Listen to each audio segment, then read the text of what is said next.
আসসালামু আলাইকুম। আজকে থেকে আমাদের ক্যাম্পেইন সেটআপের ক্লাস শুরু হবে। আজকে আমরা এই ভিডিওতে দেখব কিভাবে আপনার একটা অ্যাওয়ারনেস ক্যাম্পেইন সেটআপ করতে পারবেন এবং সেই ক্যাম্পেইনের আদ্যোপান্ত মানে A to Z যতটুকু বোঝা যায়, বোঝার আছে বা কি করা উচিত, কি করা উচিত না, কি লিমিটেশন আছে, কি এরর শো করতে পারে, সবকিছু আমরা আজকের এই ভিডিওতে দেখার চেষ্টা করব। তো আমাদের এই Facebook Ads এর এই কোর্সটা এমনভাবে সাজানো হয়েছে, ক্লাসগুলো এমনভাবে নেওয়া হয়েছে যাতে একজন নতুন মার্কেটার কেউ যদি আমাদের এই কোর্স থেকে একজন Facebook অ্যাডস এক্সপার্ট হতে চায়, সে সেটাও হতে পারবে এবং একজন উদ্যোক্তা কেউ যদি নিজের বিজনেসের অ্যাডস নিজে রান করে থাকে, কিভাবে সে একজন একেবারে বেসিক থেকে অ্যাডভান্স লেভেলের পর্যন্ত সেলস ক্যাম্পেইন স্ট্র্যাটেজি ডেভেলপ করা পর্যন্ত সেলস ক্যাম্পেইন স্কেল করা পর্যন্ত যেসব স্ট্র্যাটেজি গুলো আছে A to Z সবকিছু যাতে শিখতে পারে সেইভাবে আমাদের কোর্সটা ডেভেলপ করা হয়েছে। এখন ধরুন আপনি একজন উদ্যোক্তা, একজন বিজনেস ওনার, ফেসবুকে বিজনেস রান করছেন। এখন আপনি যদি সব ধরনের কাজ করতে চান, অ্যাডস রান করছেন, অন্যদিকে কনটেন্টেরও কাজ করছেন, অন্যদিকে আবার প্রোডাক্ট প্যাকেজিং, ডেলিভারি, শিপমেন্ট সবকিছুর কাজ করছেন, প্রোডাক্ট সোর্সিং এর কাজও আপনি করছেন। এখন একা মানুষ যদি সব ধরনের কাজ করতে চান, তাহলে আপনি কোনো সময়ই আপনার বিজনেসটাকে খুব বেশি ডেভেলপ করতে পারবেন না। একটা মিনিমাম পর্যায়ে যেয়ে সেটা স্টাক হয়ে থাকবে। এখন আপনার এইসব বিষয়ে আমি কেন বলছি? আমাদের এই কোর্সটা সম্পূর্ণ অন্যান্য ভিডিওগুলো দেখেও অন্তত মারুফ ভাইয়ের ভিডিওগুলো দেখে অন্তত বুঝতে পারছেন, একটা বিজনেস কোনো সময় একা ডেভেলপ করা সম্ভব নয়। আপনি অ্যাডস এর ক্লাসগুলো দেখে একটা নলেজ রাখতে পারেন। আপনার বেসিক নলেজ রাখতে পারেন যাতে আপনি যা টিম লিড করবেন, যেসব এক্সপার্টদের হায়ার করবেন, তারা কাজটা কতটুকু ঠিক করছে বা কতটুকু ভুল করছে সেই সম্পর্কে আপনার যদি একটা বেসিক নলেজ থাকে, তাহলে তাদের বা আ ভুলগুলো বা সঠিক কাজ কতটুকু করছে কিনা সেসব সম্পর্কে আপনি ধরতে পারবেন আরকি, বুঝতে পারবেন সহজে। এক্ষেত্রে কি আপনি একটা স্ক্যামের শিকার হচ্ছেন না। কেউ আপনাকে ধোঁকা দিতে পারছে না বা কোনো জায়গায় আপনি বিপদে পড়ছেন না। এই একটা গাইডলাইন মেইনলি আমাদের কোর্সের মাধ্যমে আপনি পেয়ে যাবেন। তো আমি এখনই শুরু করে দিচ্ছি কিভাবে আপনি একটা অ্যাওয়ারনেস ক্যাম্পেইন সেটআপ করবেন এবং ভিতরের ছোটখাটো বিষয়ের সেটিংস গুলো। অ্যাওয়ারনেস ক্যাম্পেইন এ খুব বেশি একটা সেটআপের তেমন একটা কিছু নাই, বাট একেবারে ইগনোর করার মতো কিছু নাই। কারণ আমরা অ্যাওয়ারনেস ক্যাম্পেইন দিয়ে থাকি এইজন্যেই, একটা বিজনেসের ১ম ধাপ আমরা যখন ফানেল স্ট্র্যাটেজি শুরু করি বেসিক থেকে, top of the funnel, middle of the funnel, bottom of the funnel. Top of the ফানেলের ১ম ধাপ হচ্ছে অ্যাওয়ারনেস। অ্যাওয়ারনেস অ্যাওয়ার কথাটার মানে হচ্ছে আপনার বিজনেসের আপনার বিজনেস সম্পর্কে আপনার কাঙ্ক্ষিত যে কাস্টমার, যে অডিয়েন্স, তাদেরকে জানানো আপনার প্রোডাক্টের দিয়ে তাদের এই স্পেসিফিক সমস্যাটা সমাধান করছেন। একজন উদ্যোক্তা মানে এই নয় যে আপনি প্রোডাক্ট সেল করে প্রফিট নিয়ে ব্যবসা করবেন। ডে বাই ডে এভাবে আপনার দিন যাবে। যে একজন উদ্যোক্তা মানে হচ্ছে মানুষের সমস্যার সমাধান করা। আপনি একটা স্পেসিফিক বা একটা অনেক ছোট্ট একটা অডিয়েন্স, টার্গেটেড কাস্টমার যারা আছে তাদের সমস্যা বিভিন্নভাবে করতে পারেন। আপনার প্রোডাক্টের মাধ্যমেও করতে পারেন, অথবা অন্য কোনো সোশ্যাল অ্যাওয়ারনেস কাজের মাধ্যমেও করতে পারেন। বিভিন্ন ধরনের ক্যাম্পেইন, আউটডোরে যেসব ক্যাম্পেইন গুলা হয় সেসব ক্যাম্পেইনের মাধ্যমে একজন উদ্যোক্তা মানুষের সমস্যাগুলো সমাধান করে থাকে। এখন যেহেতু আমরা Facebook অ্যাডস নিয়ে কথা বলছি, তো এখন যতগুলো ক্যাম্পেইন সেটআপ করব আমরা, যতগুলো ক্যাম্পেইনের কথা বলব, সব Facebook এর ক্যাম্পেইনের কথাও বলব। অ্যাওয়ারনেস ক্যাম্পেইনের কাজ মূলত এইটুকুই যে সর্বপ্রথম আপনি যখন মার্কেটে ঢুকবেন, অ্যাডস নিয়ে কাজ শুরু করবেন, আপনার Facebook এ একটা পেজ নিয়ে বিজনেস শুরু করবেন, তখন আপনার অ্যাওয়ারনেস ক্যাম্পেইনটা আপনার বিজনেসকে, আপনার সেই কাঙ্ক্ষিত অডিয়েন্সকে দেখানোর জন্য কাজে লাগবে অ্যাওয়ারনেস ক্যাম্পেইনের মাধ্যমে। এখন অ্যাওয়ারনেস ক্যাম্পেইনের মাধ্যমে আমরা কিভাবে একটা আমাদের কাঙ্ক্ষিত অডিয়েন্সের কাছে পৌঁছাতে পারি সেই সম্পর্কে এখনই দেখব। যেমন আমি একটা অবজেক্টিভ সিলেক্ট করলাম, করার পরে কন্টিনিউ তে ক্লিক করলাম। করার পরে সর্বপ্রথম আসে এখানে ক্যাম্পেইন নেম। এখন এখানে আপনি ক্যাম্পেইন নেম যেকোনো ক্যাম্পেইন নেম দিতে পারেন। কোনো সমস্যা নাই।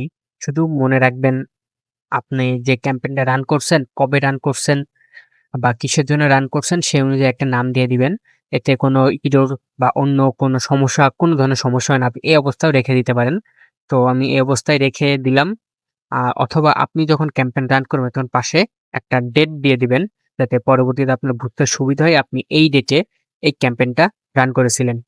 এখন এই ক্যাম্পেইন স্কোরটা আপনি এখানে ক্যাম্পেইন স্কোরটা 100 দেখাচ্ছে কারণ এখন কোনো কিছু সেটআপ নাই। ডিফল্ট ভাবে যেভাবে অ্যাডভান্টেজ প্লাস ক্যাম্পেইন সেটআপ থাকে ওইভাবেই আছে। এজন্যে 100 এ 100 দেখাচ্ছে। তো আমরা স্টেপ বাই স্টেপ দেখব এই স্কোরটা আমাদের কতটুকু থাকে।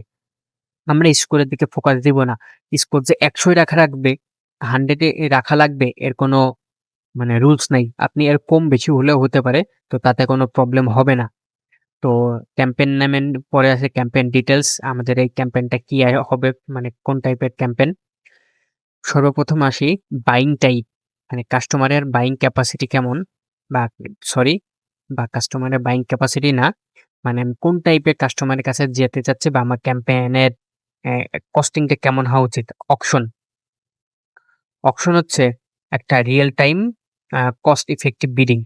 ধরেন আমি যে ক্যাম্পেইনটা রান করলাম, এই ক্যাম্পেইনের যে একটা বাজেট দিলাম, অকশনের মাধ্যমে Facebook ডিসাইড করবে আমার যে নির্ধারিত ডেইলি বাজেট, সেই বাজেটের উপর বেস করে Facebook ডিসাইড করবে যে অন্যান্য যেসব ক্যাম্পেইন আছে যেগুলো অ্যাওয়ারনেস ক্যাম্পেইন অথবা সেলস ক্যাম্পেইন Facebook এ যে ক্যাম্পেইনই চলছে না কেন, আমার বাজেটের উপরে বেস করে অন্যান্য কোন ক্যাম্পেইন আমার থেকে কম বাজেটে চলছে তাদেরকে বিট করে আগে মানুষের সামনে তাদের ফিডে পৌঁছানো, তাদের ফিডে দেখানো। এটা হচ্ছে অকশনের কাজ। আর রিজার্ভেশনের কাজ হচ্ছে একটু অন্যরকম। যেমন প্রিডিক্টেবল আউটকাম আমার আ যখন রেজাল্টটি আসবে তখন এটা খরচ হবে। আর এসব হচ্ছে একটা স্পেসিফিক ক্যাটেগরির উপরে বেস করে রান করা হয়। তো এই জিনিসটাতে ইগনোর করবেন। এই জিনিসটা কোনো দরকারই নাই আপনার। আপনি যখনই এড রান করবেন না কেন, যেকোনো ধরনের এড রান করবেন না কেন, এটা অকশন দিয়েই করবেন। সে ক্যাম্পেইনটা আপনার অ্যাওয়ারনেস হোক, ট্রাফিক হোক, এনগেজমেন্ট হোক, লিড হোক, অ্যাপ প্রমোশন হোক বা সেল। আমরা প্রত্যেকটা এক, এক করে দেখব। কিন্তু আমাদের ই-কমার্সের ক্ষেত্রে লিডস অ্যান্ড অ্যাপ প্রমোশন এটা খুবই কম লাগে। অ্যাপ প্রমোশন লাগে না বললে চলে। আর লিডস অ্যাডটা তাদেরই লাগে যারা এডুকেশন নিয়ে কাজ করে অথবা রিয়েল এস্টেট নিয়ে কাজ করে। তো আমরা এই জিনিসটা দেখব বাট অনেক পরে। আবার মানে অনেক পরে বলতে সেলস ক্যাম্পেইনেরও পরে দেখব লিডস অ্যাডস কিভাবে কাজ করে। আমরা সিরিয়ালি এনগেজমেন্ট পর্যন্ত এসে সেলস অ্যাডের দিকে চলে যাব। এই জিনিসটা অনেক পরেই দেখব আর অ্যাপ প্রমোশন আমরা দেখব না। তো ক্যাম্পেইন অবজেক্টিভ দেখার হয়ে গেল। দেখার পরে এখানে আসে ক্যাম্পেইন স্পেন্ডিং লিমিট। এইটা আপনি এডিট করে এনেবল করে দিতে পারেন। আপনি এখানে লিমিট সেট করে দিতে পারে যে আপনার এই ক্যাম্পেইনটা এখানে আপনি যদি $10 ক্যাম্পেইন লিমিট দিয়ে দেন অথবা এখানে বলছে মিনিমাম $100 দিতে। আপনি এই ক্যাম্পেইনটা যত ডলার লিমিট দিয়ে দিবেন এখানে এবং যতদিন চালাবেন, যদি ধরেন আপনি $100 আমি এখানে যদি $100 লিমিট সেট করি, $100 লিমিট সেট করলাম। এখন এই $100 লিমিট আমার যদি ডেইলি বাজেট $10 থাকে, তাহলে ১০ দিন পরে অটোমেটিক আমার এই ক্যাম্পেইনটা অফ হয়ে যাবে। যদি আমার লাইফ টাইম বাজেটও ৭ দিন দেই বা ৭ দিন $১০০ দেই, কারণ আমার ৭ দিন পরে যে লাইফ টাইমটা একটা টাইম সেট থাকে সেটা তো অফ হবেই। যদি $১০০ এরও বেশি থাকে আমার লাইফ টাইম বাজেট, $১০০ রিচ হওয়ার পরেই আমার ক্যাম্পেইনটা অফ হয়ে যাবে। তো এইটা হচ্ছে এড ক্যাম্পেইন স্পেন্ডিং লিমিটের কাজ আরকি। এটা সবসময় আমরা আনটিক করে রাখবেন, তো এটার কোনো দরকার পড়ে না। এরপরে আসি অ্যাডভান্টেজ প্লাস ক্যাম্পেইন বাজেট। এটা অফই থাকে শুরুতে।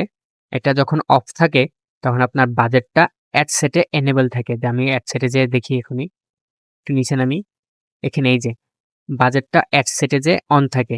তো এটা যখন আপনি এখান থেকে অন করে দিবেন তখন এটা বাজেটটা ক্যাম্পেইন ক্যাম্পেইনে এসে অন হয়ে যাবে। যেটাকে আমরা ক্যাম্পেইন বাজেট অপ্টিমাইজেশন শর্ট অল্প কথায় বলি সিবিও। এখন সিবিও কি, এবিও কি এটা আমরাও সেলস ক্যাম্পেইন যখন রান করব তখন ওটা খুব ভালোভাবে বুঝবো। কারণ ওই সময় আমার ওইটা দরকার পড়বে। সেলস ক্যাম্পেইন স্ট্র্যাটেজির মধ্যে আমরা সিবিও বাজেট কি, এবিও বাজেট কি, কোনটা করা উচিত, কোনটা করা উচিত না এসব দেখব। এখন এটা দেখেন আমি যখন এটা ক্লিক করলাম, স্কোর কিন্তু আস্তে, আস্তে কমে গেল। কারণ এটা কিন্তু ডিফল্ট ভাবে সেট ছিল না। Facebook সাজেস্ট করে আমরা যাতে এবিও বাজেট ইউজ করি মানে অ্যাড সেট বাজেট ইউজ করি। তো এটা কমে যেহেতু গেছে, আমরা যদি এপ্লাই নাও করি তো হয়তো নিচে 100 চলে আসলো। তো আমরা এই স্কোরের দিকে নজর দিব না। আমি এটাই যদি আপাতত অন রাখি, ক্যাম্পেইন বাজেট এবার ডেইলি বাজেট ধর $5 রাখলাম। এখানে ক্যাম্পেইন বিড স্ট্র্যাটেজি হাইয়েস্ট ভলিউমে থাকবে। আমরা সবসময় হাইয়েস্ট ভলিউমেই রাখি। যেটা অ্যাওয়ারনেস ক্যাম্পেইনই হোক, লিড ক্যাম্পেইন হোক, ট্রাফিক ক্যাম্পেইন হোক, এনগেজমেন্ট ক্যাম্পেইন হোক অথবা সেলস ক্যাম্পেইন হোক। হাইয়েস্ট ভলিউম মানে হচ্ছে Facebook তার নিজের মতো করে যখন যতটুকু দরকার সেটা তার নিজের মতো করে কেটে নিবে। কারণ অনেকেই আছে আমরা যদি cost per result goal set করে দিই, আমার প্রয়োজনে আমার কম্পিটিটর যদি সেই তার থেকে বেশি ডলার স্পেন্ডিং করে, মানে বাজেট তাদের তাতে আমার থেকেও বেশি থাকে, তাহলে এমন হবে কি আমার অ্যাডটা কোনোভাবে রিচই হবে না তাদের কাছে। শুধু আমার ডলার বার্ন হতেই থাকবে। এতে আমার রেজাল্ট থাকবে 0। এজন্য হাইয়েস্ট ভলিউম রাখলে কি হয়, Facebook এর যখন যতটুকু প্রয়োজন হয় সে নিজে থেকে কেটে নেয়। অ্যান্ড কস্ট পার রেজাল্ট গোল তো বললামই, আপনি নিজে থেকে একটা বাজেট সেট করে দিতে পারেন আপনার পার রেজাল্টে কত ডলার করে আপনি খরচ করতে চাচ্ছেন। এখন আপনি যদি বলেন এটা সেলস ক্যাম্পেইনের ক্ষেত্রে আমি বলছি, আপনি যদি $1 পার অর্ডার সেট করে রাখেন, তাহলে দেখা গেল আপনার কম্পিটিটররা অনেক বেশি। তাদের কারোরই যে মিনিমাম অর্ডার আসে যে $1.5, তাহলে হবে কি আপনার অ্যাডটা কারো কাছে রিচ হবে না বা কোনো ডলার স্পেন্ডিং হবে না। অ্যাড অ্যাক্টিভ হয়ে স্টাক হয়ে থাকবে। এখন আরকি বিট ক্যাপ। এটা হচ্ছে বিট ক্যাপ হচ্ছে যেভাবে অকশন করি আমরা পার ক্যাম্পেইন এ কিভাবে আমরা কত ডলার বাজেট সেট করব, এটা কস্ট পার রেজাল্ট গোলেরই একটা অংশ। এই জিনিসটা আমরা সেলস ক্যাম্পেইন এ দেখব। তো আপাতত এটা এইভাবে রাখছি, এক্সপ্লেন করলাম না। কারণ পরবর্তীতে আমরা প্র্যাকটিক্যাল দেখব। এটা আমাদের আসলেই দেখা উচিত, করা উচিত নাকি উচিত না। অ্যাকচুয়ালি আমাদের বাজেটের ক্ষেত্রে বা আমাদের মার্কেট অনুযায়ী হাইয়েস্ট ভলিউম ছাড়া অন্য কোনোটাই তেমন একটা ভালো কাজ করে না। কস্ট পার রেজাল্ট গোল অনেকের ক্ষেত্রে খুব ভালো কাজ করে, মেক্সিমাম মানুষের ক্ষেত্রেই করে না। তো এখানে আরেকটু নিচে আসি, এটাকে হাইয়েস্ট ভলিউম গেলে show more option, increase your budget during specific dates. আচ্ছা, এই যে এটা যদি এনেবল করা হয়, তাহলে এখানে শিডিউলটা এইজন্যে দেওয়া হয়েছে আপনার একটা টাইম পিরিয়ড পরে, আপনি ধরেন ৩ দিন পরে আপনার বাজেটটা বাড়াতে চাচ্ছেন। আপনার অ্যাড রেজাল্ট ভালো যাচ্ছে, ৩ দিন পরে বাজেটটা বাড়াতে চাচ্ছেন। কতটুকু বাড়াবেন সেটা এখান থেকে আপনি অ্যামাউন্ট হিসেবে দিতে পারেন অথবা পার্সেন্টেজ হিসেবেও দিতে পারেন। এটা অটোমেটিক বেড়ে যাবে। অনেকে ম্যানুয়ালি করে, অনেকে মানে সবাই ম্যানুয়ালি করে। কেউ হচ্ছে টাইম শিডিউল দিয়ে দেয় না। তো এটা সবসময় আনটিক অবস্থায় রাখবেন, মানে ডিসেবল হিসেবে রাখবেন অপশনটা হাইড। এখন আসি এবি টেস্ট। এবি টেস্ট হচ্ছে যে আপনি একই সাথে ২ টা ক্যাম্পেইন রান করলেন। একটাতে অডিয়েন্স টেস্ট করলেন, আরেকটাতে ক্রিয়েটিভ টেস্ট। যেমন এটাতে আমি যদি ক্রিয়েটিভ সেট করি, তাহলে আমার এই ক্যাম্পেইনটাতে আমার ৭ দিনের মধ্যে আমি যদি কস্ট পার রেজাল্ট দিই, এটা রিকমেন্ডেশন থাকে আরকি। মানে আমার পার রেজাল্ট অনুযায়ী আমার ক্রিয়েটিভটা কেমন কাজ করতেছে। মানে আমার একটা ক্রিয়েটিভের উপরে, মানে পার ক্রিয়েটিভের উপরে কেমন খরচ পড়ছে। সেখানে আপনার টেস্টিংটা এমন হতে পারে অডিয়েন্সটা সেম আছে এবং ক্রিয়েটিভ গুলা চেঞ্জ আছে। এখন ওই অডিয়েন্সের উপরে আপনার কয়েকটা অ্যাড সেট থাকতে পারে। একটা অডিয়েন্সের উপরে আপনার একটা ক্যাম্পেইনে কয়েকটা অ্যাড সেট থাকতে পারে এবং একটা অ্যাড সেটে কয়েকটা ক্রিয়েটিভ থাকতে পারে। এখন ওই অডিয়েন্সের উপর কোন ক্রিয়েটিভটা কতটুকু ভালো কাজ করছে সেটা আপনি A/B টেস্টিং ও করতে পারেন। আবার একটা ক্রিয়েটিভ রেখেই ক্রিয়েটিভটা একটাই রেখে অডিয়েন্সে চেঞ্জ করে দিতে, মানে অডিয়েন্স টেস্টিং এর জন্য এমন হয় যে আপনি ক্রিয়েটিভ একটা রাখলেন এবং কয়েক ধরনের অডিয়েন্স রাখলেন। অ্যান্ড অডিয়েন্স যখন বাড়িয়ে দিচ্ছেন তখন আপনার অ্যাড সেটও বাড়ছে। কিন্তু প্রত্যেকটা অ্যাড সেটে প্রত্যেকটা অডিয়েন্সের ক্রিয়েটিভ সেম। এখন কোন অডিয়েন্সে ক্রিয়েটিভটা ভালো কাজ করতেছে, যে অডিয়েন্সের উপরে রেজাল্টটা বেশি পাবেন, তার মানে ওই ক্রিয়েটিভটা, মানে ওই আপনার অ্যাডটা সেটা ভিডিও হোক বা ইমেজ, ওই অডিয়েন্সের উপর বেটার কাজ করতেছে। এই A/B টেস্টিং এর মাধ্যমে আপনি বুঝতে পারবেন আপনার কোনটা উইনিং অডিয়েন্স, আপনার পরবর্তী sales campaign final sales campaign আপনি বাজেট বাড়িয়ে রান করতে পারেন এবং কোন অ্যাডটা আপনার উইনিং অ্যাড, যেটা আপনার পরবর্তীতে সেলস ক্যাম্পেইনে উইনিং অডিয়েন্সের সাথে এড করতে পারেন। তো আমরা এখন A/B টেস্টিং করব না, বা A/B টেস্টিং আপনি নিজ দায়িত্বে করে নেবেন। A/B টেস্টিং কিভাবে করতে হয় তার একটা এক্সাম্পল দিয়ে দিলাম। সেটা আমাদের সেলস ক্যাম্পেইনে দিলে হয়তো আবার ভালোভাবে বুঝতে পারতেন। পরবর্তীতে আবার আমরা এটা এক্সপ্লেইন করব। সমস্যা নেই, তো এটা এখন তো অফ রাখছি। এড ক্যাটেগরি সবসময় ইগনোরই করবেন। এটা যেমন আছে তেমন থাক। আপনার যদি দেখতে মন চাই, এটা পলিটিক্যাল বা এমপ্লয়মেন্ট বা হাউজিং, যেই একটা আলাদা ক্যাটেগরি আছে সেটা পরবর্তীতে আপনি দিয়ে নিবেন। ক্যাটেগরি সেট করলেই অ্যাড এমন সময় হয় অ্যাড এরর দেখায়, পাবলিশ হয় না, অ্যাক্টিভ হয় কিন্তু ডলার স্পেন্ডিং হয় না, বা অ্যাক্টিভও হয় না, অনেক সময় প্রিপেয়ারিং মোডেই থাকে, প্রসেসিং মোডেই থাকে। তো এটা সবসময় ইগনোরই করবেন। করার পরে নেক্সটে চলে যাবেন। নেক্সটে আসার পর আমরা অ্যাড সেটে চলে আসলাম। প্রথমটা ক্যাম্পেইন, পরেরটা অ্যাড সেট। এখানে সবার আগে থাকে অ্যাড সেট নেম।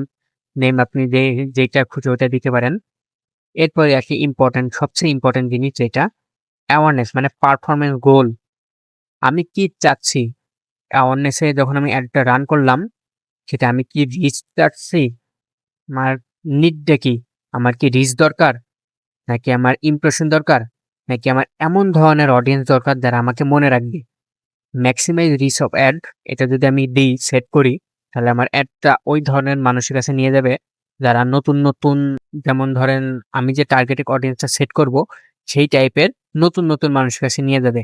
মানে একজন মানুষের কাছে একবারই ইমপ্রেশন হবে এমন টাইপের মানুষের কাছে নিয়ে যাবে। মানে একবার দেখিয়ে তার কাছে পরবর্তীতে ২৪ ঘন্টার অ্যাড দেখাবে না। আবার অন্য নতুন মানুষের কাছে নিয়ে যাবে। যদি আমি ম্যাক্সিমাইজ রিচ চাই। এরপরে যদি আমি ম্যাক্সিমাইজ ইমপ্রেশন চাই, তাহলে বিষয়টা এমন হবে যে একজন মানুষের কাছে ১ম বার যখন যাবে তখন ওইটা রিচ হিসেবে কাউন্ট হবে। পরবর্তী যতবার তার সেই মানুষের কাছে পৌঁছাবে, পরবর্তীতে তাকে ইমপ্রেশন হিসেবে কাউন্ট হবে। ১ম বার যখন যাবে সেটা রিচ অ্যান্ড ইমপ্রেশন একই সাথে কাউন্ট হবে। একবার রিচ, একবার ইমপ্রেশন। এবং পরবর্তীতে যখন বারবার সেই একই মানুষের কাছে অ্যাডটা শো হবে, তখন সেটা শুধু ইমপ্রেশন হিসেবেই কাউন্ট হবে, রিচ হবে একবার। এখন যদি আরেকটু ভালোভাবে বুঝাই, ধরেন আপনার কাছে একটা অ্যাড একদিন আপনি ৬ বার দেখলেন। আপনার কাছে অ্যাডটা রিচ হইছে একবার, ইমপ্রেশন হইছে ৬ টা। এইটাই হচ্ছে মেইন রিজন ২ টার পার্থক্য।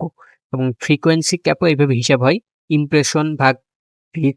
আপনার কাছে যদি ২ বার একটা অ্যাড রিচ হয়, রিচ একবারই হয় ২৪ ঘন্টার মধ্যে। মানে এখন ইমপ্রেশন যদি ৬ হয়, তাহলে ওই অ্যাডের আপনার হিসাবে ওই অ্যাডের ফ্রিকোয়েন্সি হবে ৬। ফ্রিকোয়েন্সি ক্যাপ এটা একটা ম্যাট্রিক্স। এটা আমরা কিছুক্ষণ মধ্যেই দেখব। আবার সেলস ক্যাম্পেইনে যখন স্কেলিং করব, একটা অ্যাড যখন ব্রেকডাউন করব, তখন এটা খুব ভালোভাবে আমরা এক্সপ্লেন করব। আর ম্যাক্সিমাইজ অ্যাড রিকল লিফট মানে হচ্ছে এখানে এমন ধরনের অডিয়েন্স আছে যারা আপনার শুধু অ্যাডটা দেখবেই না, ইমপ্রেশনও করবে না, সাথে মনেও রাখবে। এইখানে এমন ধরনের অডিয়েন্স মানে সেট করা আছে ফেসবুকের নিজস্ব। এটা কতটুকু কাজ করে বা কতটুকু কাজ করে না, এটা 50-50 চান্স। কারণ এখানে যারা যাবে তারাও আপনার অডিয়েন্স। এই এখানে ইমপ্রেশন যারা করবে তারাও আপনার অডিয়েন্স। যারা বেশি ইমপ্রেশন করবে তারাও আপনাকে মনে রাখবে। আর সরাসরি একবার এইটা রিকল লিস্ট সেট করলেও যে অডিয়েন্সের কাছে পৌঁছবে তারাও আপনাকে মনে রাখবে। সো খুব একটা যে ডিফারেন্স আছে এগুলোর মধ্যে তেমন একটা না। বাট আপনি প্রত্যেকটা টেস্টিং করে দেখতে পারেন। আপনি নিজের থেকে টেস্টিং যখন করবেন তখন পার্থক্যটা খুব ভালোভাবে বুঝতে পারবেন। এখন আছে ভিডিও ভিউ গোল। ভিডিও ভিউ গোল হচ্ছে ম্যাক্সিমাইজ থ্রুপুট ভিডিও।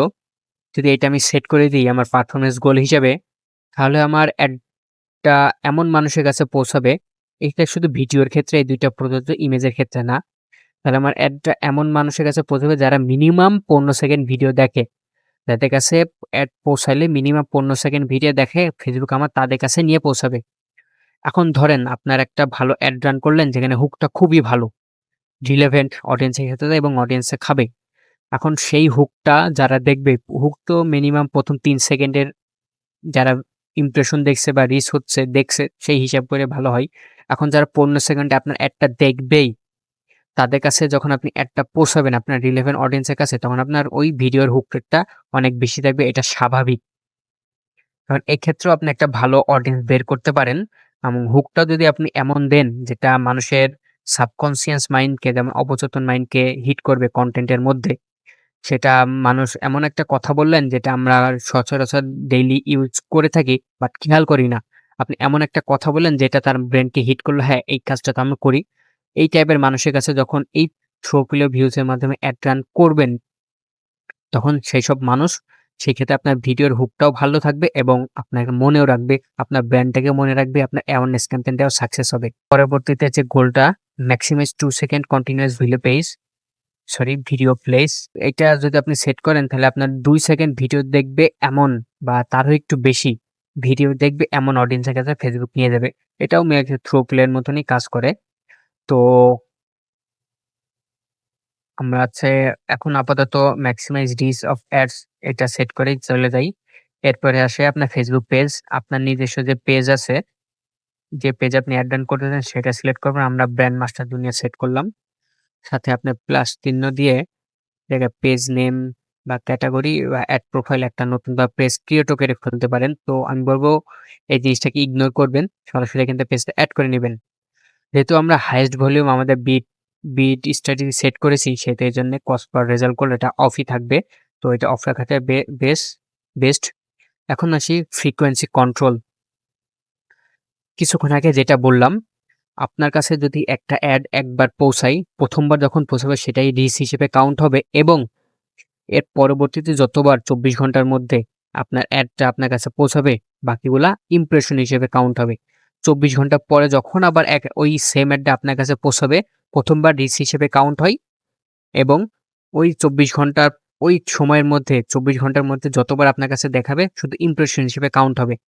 এখন আমরা এখানে সেট করব আমাদের একটা ভিডিওতে কতটুকু ইমপ্রেশন দরকার, কতটুকু ইমপ্রেশন দরকার না। এখন এক জায়গায় কোশ্চেন আসে একটা বা একটা প্রশ্ন মাথায় আসতে পারে, আমরা কিভাবে বুঝবো আমাদের ইমপ্রেশন কত রাখা উচিত, কত রাখা উচিত না? একটা রিসার্চে দেখা গেছে যে মার্কেটিং একটা রিসার্চে একটা মানুষের কাছে একটা অ্যাড যখন মিনিমাম ৬ বার দেখে সে, মিনিমাম ৬ বার যখন দেখে তার যদি সেইটা নিড ডান নাও থাকে, তাহলে সে সেই প্রোডাক্টটা কেনার ক্ষেত্রে একটা আগ্রহ প্রকাশ করে। তার ব্রেনে তখন বলে, "হ্যাঁ, এই জিনিসটা কিনলে আমার এই সমস্যাটার সমাধান হতে পারে।" মিনিমাম ৬ বার, সেটা ২৪ ঘন্টার মধ্যে। এখন আমরা এখানে আপনার যখন অ্যাডটা রান করবেন তখন আপনি এখানে ১ম জায়গায় দিবেন ৬ আর এখানে টাইম দিবেন ১। তার মানে হচ্ছে একদিনে একজন কাস্টমার ৬ বার ইমপ্রেশন করবে, মানে ৬ বার অ্যাডটা একদম দেখবে। As a maximize, we will aim to stay under 6 impression every 1 day. তার মানে একজন কাস্টমার মিনিমাম আমার এই অ্যাডটা ৬ বার দেখবে। এতে কি হবে? আমি যদি এখানে রিস্ক দেওয়ার পরেও, ম্যাক্সিমাম রিস্ক দেওয়ার পরেও আমার অতিরিক্ত ইউনিক কাস্টমার কাছে তো পৌঁছাবে, সাথে সেই ইউনিক কাস্টমার অ্যাডটা আমার ৬ বার দেখবে। এখন এখানে যার একটা অপশন ছিল ম্যাক্সিমাইজ অ্যান্ড রিকল লিফট, এইটা দেওয়ার থেকে আমি আপনাকে সাজেস্ট করব যে আপনি ম্যাক্সিমাইজ রিচ অফ অ্যাডস দিলে এমন হবে এখানে আপনার ইউনিক কাস্টমারও পাচ্ছেন, সাথে সেই ইউনিক কাস্টমার যে আপনাকে মনে রাখবে সের মাধ্যমে এটাকে সেটও করতে পারছেন ম্যানুয়ালি। আর এই কাজটা করলে ফেসবুক অটোমেটিক এটা শো করতো, এখানে দেখেন ফ্রিকোয়েন্সি ক্যাপও এখানে সেট করা যায়, যেটা ডিফল্ট হিসেবে যদি আপনি ডিফল্ট হিসেবে রাখেন মিনিমাম ২ বার দেখাবে ৫ দিনের মধ্যে। বুঝতে পারছেন? ৫ দিনের মধ্যে মিনিমাম ২ বার দেখাবে। আর যদি কাস্টম হিসেবে আপনি সেট করতে চান, সেটা আপনি যেভাবে বললাম ওইভাবে সেট করতে পারেন। তবে আমি আপনাকে সাজেস্ট করব রিচ আর অ্যাওয়ারনেস ক্যাম্পেইনে যেহেতু খরচটা কম, সেহেতু এখানে একটা কাস্টমারকে একদিনে ৬ বার দেখানো খুব একটা যে খারাপ এমন না। এখানে আপনি ৭ দিনও রেখে দিতে পারতেন। ৭ দিনে ৬ বার দেখাবে। এখন ৭ দিনে ৬ বার দেখানো থেকে ১ দিনে ৬ বার দেখানো খুব বেশি হয়ে যায়, এটা আমি জানি। বিরক্ত হয়ে যেতে পারে কাস্টমার, সেটাও ঠিক আছে। আবার মেক্সিমাম কাস্টমার এমন হবে যারা আপনাকে মনে রাখবে। কারণ এখানে আমি মেক্সিমাম রিচ দিয়েছি, কারণ আমার ইউনিক কাস্টমারে খুঁজবে। তো এইটা হচ্ছে বেস্ট সেটআপ একটা অ্যাওয়ারনেস ক্যাম্পেইনের ক্ষেত্রে। তো এই জিনিসটা মনে রাখবেন। অ্যাওয়ারনেস ক্যাম্পেইনের ক্ষেত্রে এই মাত্র যে কথাটা বললাম, যে জিনিসটা আমি আপনাকে দেখালাম, এইটাই হচ্ছে বেস্ট সেটআপ। এইটুকুর জন্যই একটা অ্যাওয়ারনেস ক্যাম্পেইন ভালো পারফর্ম করে। এইটুকুর জন্য আপনার ভালো কাস্টম অডিয়েন্স রেডি করতে পারবেন। এইটুকুর জন্য অডিয়েন্স আপনাকে মনে রাখবে। আশা করি আপনি ক্লিয়ার হয়েছেন। ভ্যালু রুলস এখানতে আপাতত ক্রিয়েট করছি না। এটা আমরা সেলস ক্যাম্পেইনের ক্ষেত্রে দেখব পরবর্তীতে। এখানে হাইড অপশন বা সুমো কিছুই নাই। ডাইনামিক ক্রিয়েটিভ, এখানে ডাইনামিক ক্রিয়েটিভটাও আপাতত দেখব না। কারণ এটা হচ্ছে ফ্লেক্সিবল ব্যাপার। আচ্ছা, দেখে ফেলি। ডাইনামিক ক্রিয়েটিভটা যদি আমি অন রাখি, এটার মানে হচ্ছে আমি এখানে ম্যাক্সিমাম, এখন এক্ষেত্রে আমাকে এড অপশনে চলে যেতে হবে। এখানে মিডিয়া এড ক্রিয়েটিভ আসে। ডাইনামিক ক্রিয়েটিভ যখন অন রাখবো তখন ভাবে আমাকে মিডিয়া সিলেক্ট করার অপশন দেবে। এখানে আমি ৩ টা বা যতগুলা চাই ততগুলা ভিডিও বা ইমেজ সেট করতে পারবো। এখানে আমি যত নিজের মন মতন করে ভিডিও বা ইমেজ সেট করে দিব। আর প্রাইমারি টেক্সট দিব একটাই। হেডলাইনও দিব একটাই, বা এরও সাথে আমি বাড়াইতে পারি। যতগুলা ইমেজ বা কনটেন্ট ভিডিও আমি যতগুলা কনটেন্ট বাড়াবো, এটা ফ্লেক্সিবল, যেটা আমরা ফ্লেক্সিবল হিসেবে বলে থাকি। এখানে মাল্টিপল ভিডিও বা কনটেন্ট একটা অ্যাড সেটের মধ্যেই আমি দিয়ে দিব। মানে একটা অ্যাডের মধ্যেই আমি দিয়ে দিতে পারবো এবং মাল্টিপল অ্যাড টেক্সট বা হেডলাইনও দিয়ে দিতে পারবো। তখন ফেসবুক করবে কি? তার নিজের সুবিধা মতো এআই এটা ডিটেক্ট করবে। এআই নিজে ডিসিশন নেবে কোনটা কখন কার সামনে দেওয়া উচিত, কোনটা কখন কার সামনে দেওয়া উচিত না। এটা ফেসবুক নিজেই ইউজ করে দেখাবে। এটা এআই নিজে ডিফাইন করবে বা নিজে সিলেক্ট করবে। আপনি যদি ক্যাম্পেইনটা এভাবে সিলেক্ট করেন, আমি আবারও বলছি, আপনি যখন অ্যাড সেট থেকে ডাইনামিক ক্রিয়েটিভ এই জিনিসটা অন রাখবেন, তখন অ্যাডে যেয়ে আপনি ক্রিয়েটিভের মধ্যে মাল্টিপল একটা ক্রিয়েটিভের মধ্যে সরি একটা ক্রিয়েটিভ না, একটা অ্যাড ক্রিয়েটিভের মধ্যে মাল্টিপল কনটেন্ট সেট করার অপশন পাবেন। তার আগ পর্যন্ত পাবেন না। আর মাল্টিপল কনটেন্ট সেট করলে বিষয়টা এমন হবে যে ফেসবুক বা এআই নিজে ডিসাইড করবে কোন কনটেন্টটা কখন কার সামনে দেওয়া উচিত, কোন কনটেন্টটা কখন কার সামনে দেওয়া উচিত না। আপনার কনটেন্টটা ওইভাবে বানানো উচিত বা ফানেল ওয়াইজ কনটেন্টের মধ্যে একটা ফানেল রাখা উচিত। যেটা আমাদের কনটেন্টের ক্লাসগুলোতে ফাঁদবে, ভিডিওগুলো যখন দেখবেন তখনই এই বিষয় সম্পর্কে আরো ডিটেইলস বুঝে ফেলবেন। অথবা পরবর্তীতে আমাদের যে লাইভ সেশনগুলো হবে, ওখানেও আপনার জিনিসগুলো ভালোভাবে বুঝতে পারবেন। তো আমি এখন আপাতত অ্যাড সেট থেকে ডাইনামিক ক্রিয়েটিভ অপশনটা তুলে দিচ্ছি যাতে আমাদের বেশি ঝামেলা পোহাতে না হয়। এরপর আসি বাজেট অ্যান্ড শিডিউল। সবার আগে আমি টাইম সেট করবেন। আমি আপনাকে সাজেস্ট করব সবসময়ই রাত ১২টা থেকে অ্যাড রান করার চেষ্টা করবেন। এটা সেলস ক্যাম্পেইনের দিকে বেশি ভালো কাজ করে বা অ্যাওয়ারনেস ক্যাম্পেইন আপনি যেকোনো সময় করতে পারেন। আপনি চেষ্টা করবেন যাতে শুরু থেকেই একটা ভালো রেজাল্ট পাওয়া যায় এমন সময়ে টাইম সেট করা। আপনি অ্যাওয়ারনেস ক্যাম্পেইন যেকোনো সময় করতে পারেন। কারণ এখানে খরচটা খুবই কম তো। এখানে বাজেটটা খুব একটা বেশি কেটে নিয়ে চলে যাবে, আপনার লস হবে এমন কিছু না। এখানে আপনি ইনডেট কোন দিন আপনি ক্যাম্পেইনটা বন্ধ করবেন, অটোমেটিক অফ হয়ে যাবে এরকম টাইমও সেট করে দিতে পারেন। আবার এটা অফও রাখতে পারেন। অনগোয়িং চলতে থাকবে, আপনি ম্যানুয়ালি অফ করবেন। এটা পরবর্তীতে আপনি নিজে একবার টেস্ট ইউজ করে দেখবেন। মানে আপনি নিজে যখন এটা ঘাটাঘাটি করবেন তখন জিনিসটা বুঝতে পারবেন। এরপরে আসি অডিয়েন্স কন্ট্রোল মানে টার্গেটিং। সবার ১ম আসে লোকেশন। লোকেশন আপনি বাংলাদেশ এই লোকেশনটা সিলেক্ট রাখবেন। অবশ্যই সিলেক্ট করবেন কারণ আপনি বাংলাদেশে বিজনেস করবেন তো বাংলাদেশে সিলেক্ট থাকবে। তো লোকেশনেও অনেকে স্ট্র্যাটেজি ফলো করা যায়, ফলো করতে হয়। যেটা আমরা সেলস ক্যাম্পেইন এ দেখব, এখন দেখব না। তো আপাতত আমি লোকেশন এটাই রাখলাম।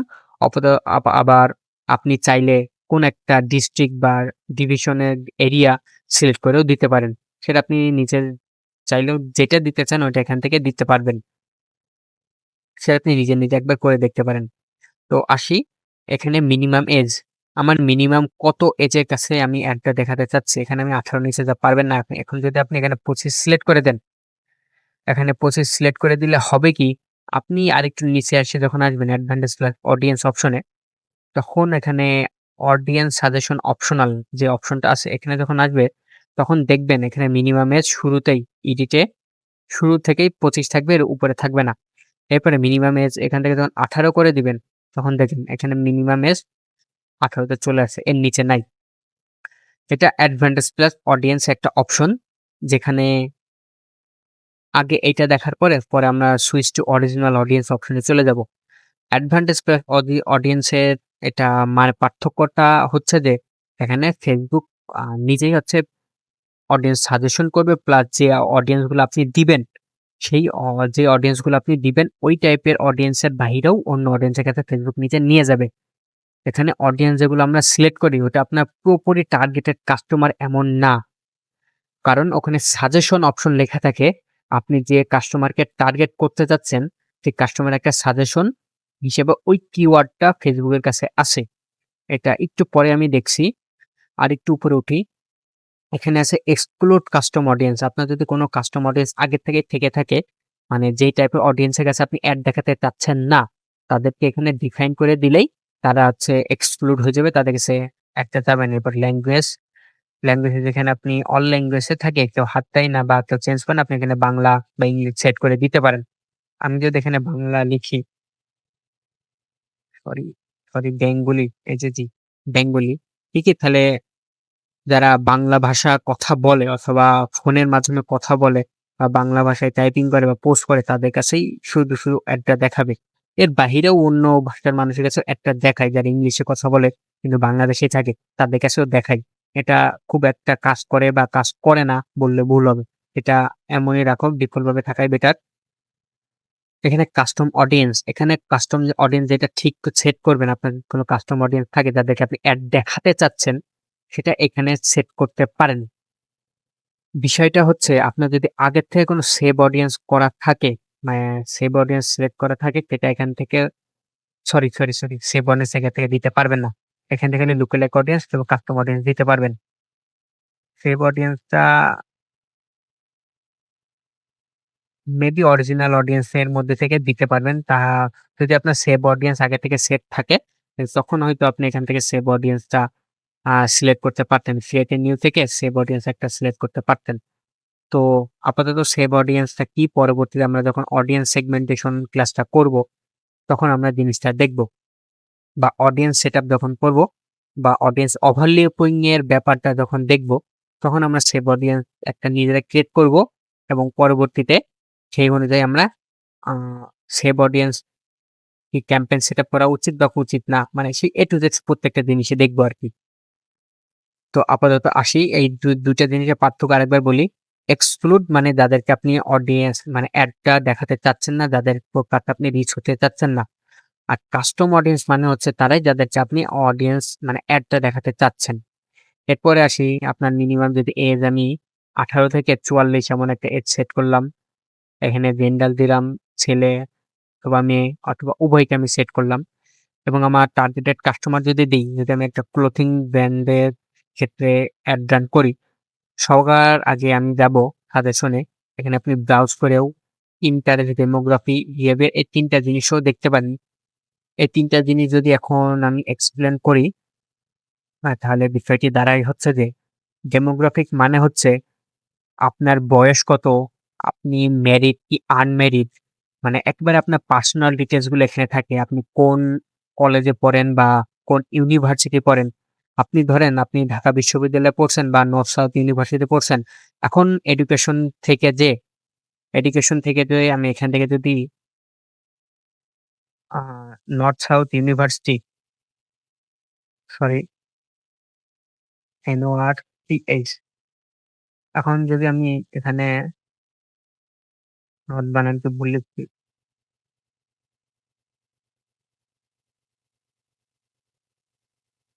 হুম, সরি একটু অন্যটা লিখি।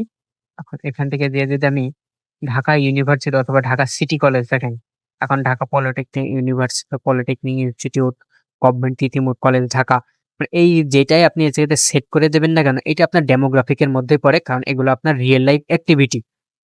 এগুলা করলেই আপনার এক পরিচয় পাওয়া যায়। ডেমোগ্রাফি মানে আপনার পরিচয় দিয়ে আ সিম্পল হিসেবে আপনার একটা পরিচয়, যেমন আপনার বয়স কত, আপনার বয়সটা আপনার ডেমোগ্রাফির মধ্যে পড়ে। আপনি ছেলে না মেয়ে, এটা আপনার ডেমোগ্রাফিক এর মধ্যেই পড়ে। ইন্টারেস্টটা হচ্ছে আপনার কোন বিষয়ে ইন্টারেস্ট আছে। যেমন আপনি খেলাধুলা করতে পছন্দ করেন, আপনি মুভি দেখতে পছন্দ করেন, আপনি রেস্টুরেন্টে খাবার খেতে পছন্দ করেন, তারপর আপনি বাইক চালাতে পছন্দ করেন, আপনি ঘোরাঘুরি করতে পছন্দ করেন। এগুলা আপনার ইন্টারেস্ট এবং এই রিলেটেড কোন একটা বিষয়ের যে উপরে কেউ যদি অডিয়েন্স সেট করে, তাহলে আপনার পর্যন্ত পৌঁছাতে সে সক্ষম হবে। এরপরে আসি বিহেভিয়ার। বিহেভিয়ার হচ্ছে আপনি কি করেন। তার মানে আপনি এখন যে ডিভাইসের মাধ্যমে আমার ভিডিওটা দেখছেন, আমাদের কোর্সটা এনরোল করছেন। হয়তো আপনি উইন্ডোজ অপারেটিং সিস্টেমের মাধ্যমেও করতে পারেন। অথবা আপনার হাতে থাকা অ্যান্ড্রয়েড ফোন অথবা iOS ফোন, এই আইফোন দিয়ে বা ম্যাকবুক দিয়েও যে একটা আমার যে ভিডিওটা দেখছেন, সেই জিনিসটা আপনার বিহেভিয়ার এর মধ্যে পড়ে। আপনি যে ডিভাইসটা ইউজ করছেন, যে আমি যদি এখানে টার্গেটিং মধ্যে থেকে সেই ডিভাইসটা সিলেক্ট করে দেই, তাহলে যেকোনো অ্যাড, যে অ্যাডটা টার্গেটিং নিয়ে আপনার ডিভাইসটা সিলেক্ট থাকবে, সেই অ্যাডটা আপনার কাছে পৌঁছানো সম্ভব হবে। এই হচ্ছে ৩ টা কাজ, ডেমোগ্রাফিক, ইন্টারেস্ট, বিহেভিয়ার। আপাতত অল্প কিছু ভাষায় আমি এক্সপ্লেন করলাম। এরপরে আমরা সেলস ক্যাম্পেইন এর ক্ষেত্রে এটা ডিটেইলস এ দেখব। তো ডিটেইল টার্গেটিং এখন আমরা কোনো কিছু দেখলাম না। কারণ ডিটেইল টার্গেটিং আমরা অডিয়েন্স সেগমেন্টেশন যখন সেভ অডিয়েন্স ক্রিয়েট করব, তখন সেখানে আমরা ডিটেইল টার্গেটিং দেখব। তো আরেকটু নিচে আসি প্লেসমেন্ট। প্লেসমেন্ট আমি আপনাকে সাজেশন করব সেলস ক্যাম্পেইন ছাড়া অন্য কোনো ক্যাম্পেইন এ প্লেসমেন্ট আপনি নিজে থেকে এডিট করবেন না। এখানে যেমন আছে তেমনই রেখে দিবেন। এটা প্লেসমেন্টে চাইলে আপনি এখান থেকে হাইড অপশন না, অ্যাডভান্টেজ প্লাস প্লেসমেন্ট এডিটও করতে পারেন। দেন অ্যাডভান্টেজ প্লাস প্লেসমেন্ট রিকমেন্ডেড থাকে। তো এখানে আপনি ম্যানুয়ালে সিলেক্ট করে সবকিছু জায়গায় সিলেক্ট করে দিতে পারেন। যেমন অ্যাওয়ারনেস ক্যাম্পেইন হোয়াটসঅ্যাপে যায় না, আপনি এখানে মেসেঞ্জার দিতেও পারেন, আবার তুলেও দিতে পারেন, ইনস্টাগ্রামে নাও দেখাতে পারেন। অডিয়েন্স নেটওয়ার্ক মানে হচ্ছে আপনার একটা ফেসবুকে চলছে, তারপরে মাঝে মাঝে দেখবেন বিভিন্ন যখন থার্ড পার্টি অ্যাপসে যখন আপনি থাকেন, বিভিন্ন গেমস খেলেন, তখনও যেসব অ্যাডটা শো করে সেগুলো ফেসবুকের মাধ্যমেই দেয়। যদি আপনার অডিয়েন্স নেটওয়ার্কটা ওপেন থাকে, তাহলে আপনার এই অ্যাডটা আপনার অডিয়েন্স, ওই যারা গেমস বাইরে থার্ড পার্টি অ্যাপস ইউজ করে বা গেমস খেলছে তাদের কাছে পৌঁছাবে। আর থ্রেডসটা হচ্ছে টুইটারের শত্রু, যেটা ফেসবুকেরই একটা প্রোডাক্ট। সেখানে আপনি চাইলে অ্যাড দিতে পারেন, আবার নাও দিতে পারেন, এটা অফই রাখতে পারেন। এখন এখান থেকে আপনি চাইলে এডিট করতে পারেন। ফেসবুক এসে আপনি ফিডে দেখাবেন, প্রোফাইল ফিডে দেখাবেন ফেসবুক মার্কেট প্লেস, তারপরে আরো সে Facebook stories, Facebook reels, Messenger stories, Instagram stories, এগুলো চাইলে আপনি ম্যানুয়ালি এডিট করতে পারেন। তো এগুলো আমরা এটাও আর একটু পরে, মানে সেলস ক্যাম্পেইনের ক্ষেত্রে আমরা এক্সপ্লেন করব কোনটার কাজ কি, বা কোনটা কি করলে কি হবে, বা কোনটা রাখা উচিত বা কোনটা রাখা উচিত না। আমি যখন আপনাকে সাজেশন করব সেলস ক্যাম্পেইন ছাড়া সব ধরনের ক্যাম্পেইনে অ্যাডভান্টেজ প্লাস প্লেসমেন্ট ওপেন রাখবেন। তো তখন রাখার পরে অ্যাড সেটের ম্যাক্সিমাম প্রত্যেকটা ক্যাম্পেইনেই অ্যাড সেটের সবচেয়ে বেশি কাজ থাকে। আর অ্যাডের মধ্যে গেলে সবচেয়ে বেশি কাজ থাকে হচ্ছে আপনার অ্যাড সেটআপে। তো আমরা পরবর্তীতে নেক্সট করে যেতে পারি, অথবা এখানে ক্লিক করেও যেতে পারি। এখন চলে আসলাম। চলে আসার পরে এখানে নাম সেট করবেন আপনার মতো। পার্টনারশিপ অ্যাড আপাতত দেখব না। পার্টনারশিপ অ্যাড পরে দেখব। একেবারে এর জন্য একটা ছোট্ট একটা ভিডিও থাকবে আমাদের পার্টনারশিপ অ্যাডের উপরে। এক্ষেত্রে আপনার ফেসবুক পেজ আগে থেকে সিলেক্ট থাকবে। ইনস্টাগ্রাম অ্যাকাউন্ট যদি আপনার কানেক্ট করা থাকে পেজের সাথে, সেটাও অটোমেটিক সিলেক্ট হয়ে থাকবে। এই থ্রেডস প্রোফাইল রাখবেন, এটা যেমন আছে রেখে দিবেন। এখন আসি ক্রিয়েট অ্যাড। ক্রিয়েট অ্যাড মানে হচ্ছে আপনি একটা অ্যাড দিতে চাচ্ছেন, যেটা আপনার সেটআপ অ্যাড অ্যাকাউন্টের মধ্যে থেকেই করবেন। যেমন এখানে নিচে এসে এখানে ওয়েবসাইট লিঙ্ক দিবেন, ডিসপ্লে লিঙ্ক দিবেন, তারপরে এখানে ক্রিয়েটিভ সেট করবেন, যেখানে ইমেজ যদি দিতে চান কোন ইমেজটা দিতে যাচ্ছেন সেটা এখান থেকে ধরেন যদি আপনি সেট করে দেন। ইউজ এক্সিস্টিং পোস্ট হচ্ছে আপনার পেজে আগে থেকে পোস্ট করা আছে এমন ক্যাম্পেইন, যদি এখন এমন পোস্ট বা এমন কন্টেন্ট, এমন ভিডিও বা ইমেজ যদি আপনি অ্যাড দিতে চান, তখন আপনি ইউজ এক্সিস্টিং পোস্ট ইউজ করে, সিলেক্ট পোস্টটা ইউজ করে যেকোনো একটা সিলেক্ট করে দিতে পারেন। অথবা আপনার পেজে না, এর আগে অ্যাড দিয়েছিলেন, অ্যাড অ্যাকাউন্ট থেকে ক্রিয়েট অ্যাড করে এর আগে অ্যাড দিয়েছিলেন, সেইটা আবার আপনি অ্যাড দিতে যাচ্ছেন নতুন ক্যাম্পেইনের মাধ্যমে, তখন আপনি এই ইউজ এক্সিস্টিং পোস্ট ইউজ করে সিলেক্ট পোস্ট করে আগের কোনো একটা ক্যাম্পেইন আপনি এখান থেকে সেট করে দিতে পারেন। তো এতে করে হবে কি, আপনার যদি আগের পোস্টে যতগুলা রিঅ্যাক্ট থাকবে, কমেন্ট থাকবে, সবগুলোই এখানে দেখাবে।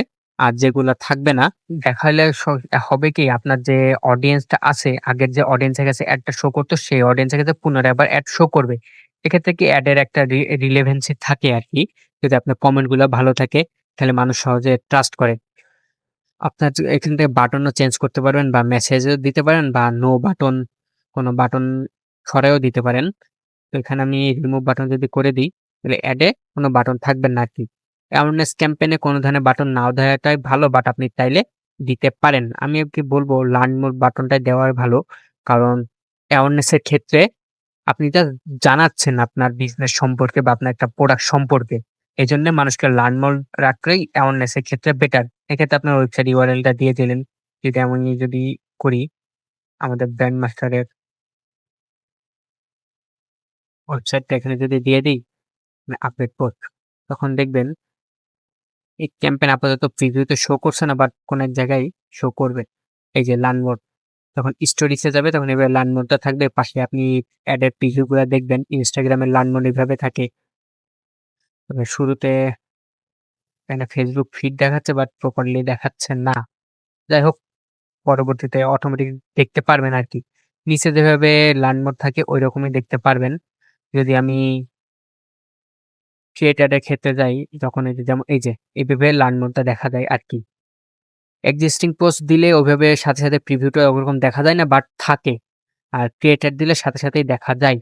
আমি যদি এখানে ওয়েবসাইট লিঙ্কটা দিলাম, ওয়েবসাইট লিঙ্কটা দিলে এমন হলো কি, দেখেন ছোট করে একটা যে এটা ওয়েবসাইট লিঙ্কটা দিলে লার্ন মোর বাটনে যারা ক্লিক করবে তারা আমার ওয়েবসাইট এভাবে আমার যে কাঙ্ক্ষিত যে ওয়েবসাইট ইউআরএল যে ইউআরএলটা দিব সেখানে পৌঁছে যাবে। আর ডিসপ্লে লিঙ্কটা হচ্ছে আমি যদি এখানে একটা ডিসপ্লে লিঙ্ক বসাই, এটা ডিসপ্লে লিঙ্কটা কনটেন্টে আগের থেকেই বসে গেছে। ডিসপ্লে লিঙ্কটা হচ্ছে এই যে উপরে একটা যে লিঙ্ক শো করছে আপনার এখানে www.brandmasterjr.com, এটা হচ্ছে আপনার ডিসপ্লে লিঙ্ক। আর ডিসপ্লে লিঙ্ক দেওয়ার উপকারিতা এতটুকুই, অনেক কাস্টমার আছে যারা আপনার অ্যাডটা দেখলো কিন্তু ওই টাইমে অর্ডার করলো না, অথবা অর্ডার করা এমন জায়গায় আছে সে অর্ডার করতে পারছে না। সে ভাবলো যে পরবর্তীতে অর্ডার করে নেবে। ওই যে আপনার ডোমেইন নেমটা যদি ছোট থাকে এবং ডোমেইন নেমটা যদি এখান থেকে সে দেখে নিতে পারে, পরবর্তীতে সে কাজটা করে কি সরাসরি আপনার ওয়েবসাইটে যেয়ে অর্ডারটা করে ফেলে। সেলস ক্যাম্পেইনের মধ্যে মাঝে মধ্যে এমন অনেক জিনিস দেখবেন, অনেক সময় দেখবেন যে কিছু অর্ডার আসে ডিরেক্ট অর্ডার করে। আর ডিরেক্ট অর্ডার করার একমাত্র কারণ হচ্ছে আপনার ক্যাম্পেইনের মধ্যে ডিসপ্লে লিঙ্কটা সেটআপ করা। এটা আপনি নিজে থেকেও একবার টেস্টিং করে দেখে নিতে পারেন। যারা এখন এইটা জানার পরে পরবর্তীতে যারা সেলস ক্যাম্পেইন রান করবেন, মানে হচ্ছে যারা এক্সপার্ট আছে, যারা অলরেডি কাজ করতেছেন, তারা একটা টেস্টিং করে দেখতে পারেন। একটা অ্যাডে ডিসপ্লে লিঙ্ক দিবেন না, একটা অ্যাড না, ২ টা বিজনেস যদি আপনার কাছে হ্যান্ডেল করেন, ২ টা বিজনেসের যদি অ্যাড রান করে থাকেন, একটা বিজনেসের ক্যাম্পেইনে ডিসপ্লে লিঙ্ক সেট করবেন না, অন্য একটা বিজনেসের ক্যাম্পেইনে ডিসপ্লে লিঙ্ক সেট করবেন। এরপরে দেখবেন কোন বিজনেসে ৭ দিন পর্যন্ত অবজার্ভ করবেন। দেখবেন কোন বিজনেসের ক্ষেত্রে ডিরেক্ট ওয়েবসাইট থেকে অর্ডার করতেছে, অ্যাডের থেকে না।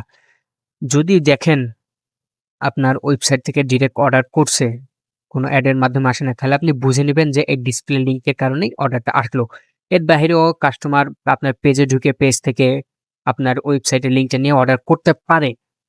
সেটাও করতে পারে কাস্টমার, সেটা সমস্যা না। এটা আপনি তখনই বুঝবেন যখন আপনি ডিসপ্লে লিঙ্ক সেট করেন নাই, বাট সরাসরি ওয়েবসাইটে অর্ডার করেছে। তো ডিসপ্লে লিঙ্কের কাজটা এইটুকু। মোবাইল অ্যাপ এটা কোনো কিছু না দেয়াই ভালো। এটা এইভাবেই রাখবেন। এখানে ব্রাউজার অ্যাডস অন, তার মানে হচ্ছে আমি ওয়েবসাইট যে লিঙ্কটা দিয়েছি এর সাথে লার্ন মোরের সাথে কিছু কাস্টমারের কাছে আমি যদি মেসেঞ্জার জিনিসটা অন রাখি, মেসেঞ্জার অপশনটা যদি অন রাখি, আমার লার্ন মোরে যখন ক্লিক করবে, যতক্ষণ না ওয়েবসাইটটা ওপেন হচ্ছে, ওয়েবসাইট ওপেন হইতে যদি আপনার ওয়েবসাইট লোডিং টাইমটা একটু বেশি নেয়, কিন্তু সে অর্ডার নাও অথবা লার্ন মোর বা শপ নাও বাটনে ক্লিক করলো, ওয়েবসাইটটা ওপেন হইতে টাইম নিচ্ছে, তখনই পপআপ নিচে একটা ছোট করে পপআপ ওপেন হবে যে আপনি যে যদি মেসেঞ্জার সেট করেন, মেসেঞ্জার বা হোয়াটসঅ্যাপ সেট করেন, হোয়াটসঅ্যাপ করার একটা অপশনটা সে দেখতে পারবে, অথবা যদি কল বাটন একটা নাম্বার সেট করে দেন, কল করার অপশন সে দেখতে পারবে। আমি আপনাকে সাজেস্ট করব যখন আপনি অ্যাড রান করবেন তখনই এই অপশন যেকোনো একটা অপশন দিয়ে দিবেন। কোনো অ্যাডের ক্ষেত্রে দিবেন, কোনো অ্যাডের ক্ষেত্রে দিবেন না। মাঝে মধ্যে এমন হয় কি এই ব্রাউজার অ্যাড অনস এক্সট্রা এই অপশন সেট করার কারণেই অ্যাড কস্টটা অনেক বেশি হয়ে যায়। এরপর আসি অ্যাড ক্রিয়েটিভ। অ্যাড ক্রিয়েটিভ কি আমি তো শুরুতে দেখিয়ে দিলাম, সেই মাধ্যমে আপনি ইমেজ এডিটও করতে পারবেন। এখানে আপনি ইমেজও এড করতে পারেন বা ভিডিও। এখানে আমি অ্যাওয়ারনেস এর ক্ষেত্রে ম্যাক্সিমাম মানুষ ভিডিও এড করে। তো আমার এখানে কোনো ভিডিও নেই আপাতত। পেজে মেবি আছে। হ্যাঁ, এই যে এই ভিডিওটা আছে পেজে।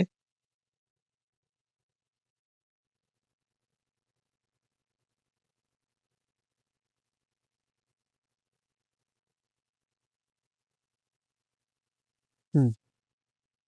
নো পেমেন্ট মেথড, আমার অ্যাড অ্যাকাউন্টে কোনো পেমেন্ট মেথড নাই দেখে একটু ঝামেলা করছে আর এরর শো করছে।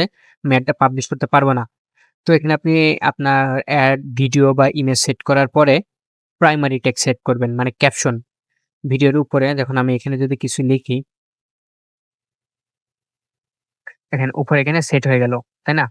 এখানে আপনার ক্যাপশন সেট হয়ে গেল। আর হেডলাইনে যদি কিছু লিখি আমি, সেটা এই নিচে ভিডিওতে সরাসরি দেখাচ্ছে না। আমরা এখানে একটা কাজ করি, ইমেজ সেট করি।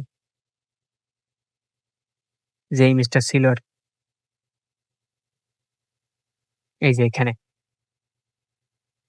এখানে প্রাইমারি টেক্সটে আপনি যা লিখবেন সেটা এই উপরে ক্যাপশন আকারে শো করবে। আর হেডলাইনে যা লিখবেন সেটা এইখানে বাটনের আগে শো করবে। আপনি হেডলাইনটা ছোট করে লেখার চেষ্টা করবেন যাতে এই এক লাইনের মধ্যেই হয়ে যায় এখানে। আপনি যদি এখানে খুব বেশি বড় লিখতে চান, আমি যদি এখানে লিখে দেখাই, তাহলে হবে কি? এই দেখেন ২ লাইনে চলে আসছে। ২ লাইনে হইলে এমন হয় যে যাদের একটু ফোনের স্ক্রিনটা ছোট তারা এই হেডলাইনটা সরাসরি দেখতে পায় না। আপনি হেডলাইনটা একদম ছোট করে লেখার চেষ্টা করবেন। যাতে এক কথায় আপনার বিজনেসের মানে আপনার প্রোডাক্টের অফার সম্পর্কে মানুষ বা প্রোডাক্ট কি কারণে সেল করতেছেন সেই সম্পর্কে মানুষ জেনে যায়।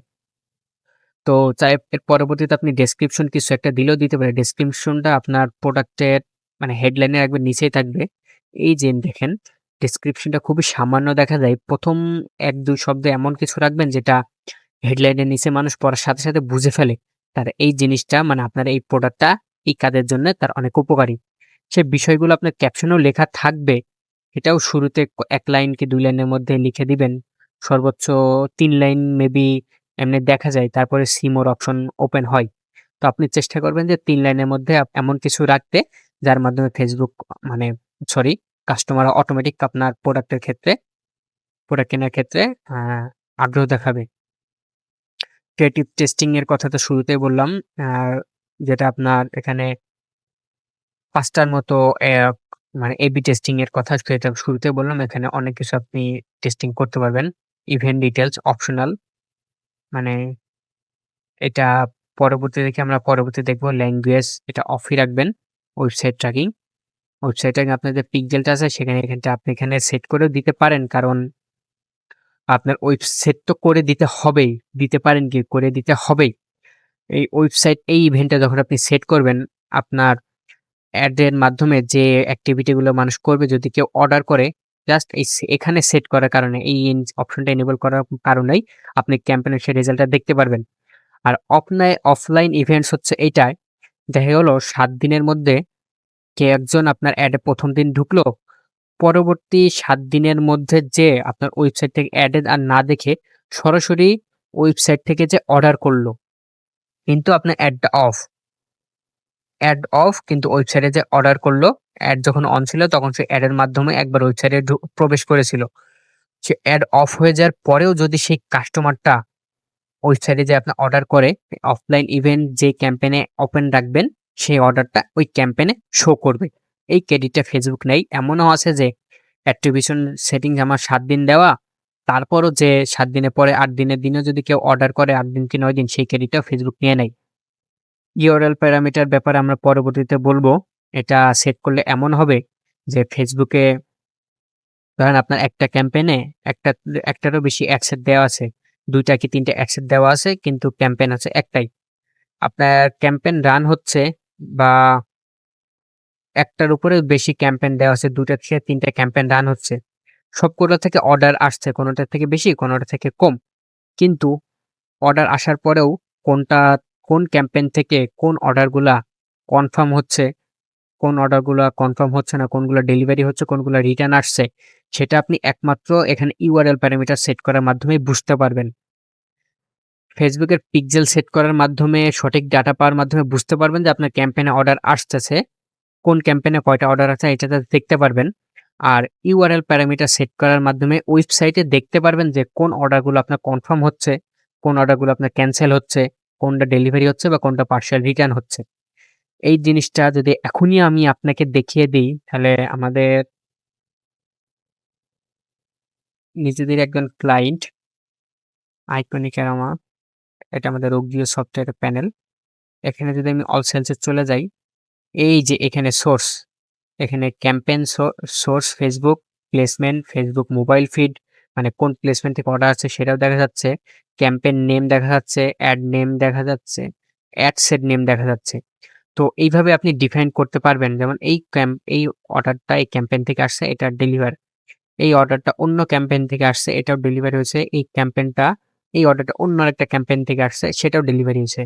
এই ইউআরএল প্যারামিটার সেট করার মাধ্যমে এই জিনিসগুলা আপনারা দেখতে পারবেন। আ সো এই ছিল একটা অ্যাওয়ারনেস ক্যাম্পেইনের A to Z। এরপরে আরো আছে যেটা ট্রাফিক ক্যাম্পেইন এনগেজমেন্ট। পরবর্তী ভিডিওতে আমরা ট্রাফিক আর এনগেজমেন্ট ২ টা ক্যাম্পেইনই একসাথে দেখে ফেলবো।